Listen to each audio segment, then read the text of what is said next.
Hello everyone, ఎవరు వీళ్ళంతా, అసలు ఇక్కడ ఏం జరుగుతుంది అని చూస్తున్నారా? It is a big Carnival.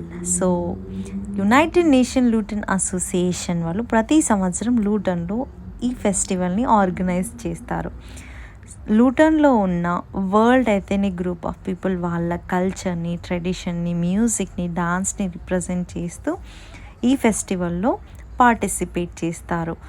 Year I have a big surprise that మన కేరళ వాళ్ళు కూడా పార్టిసిపేట్ చేశారు. వాళ్ళని చూడాలనుకుంటున్నారా? వాళ్ళతో పాటు కొన్ని క్లిప్స్ నేను యాడ్ చేశాను, చూడండి.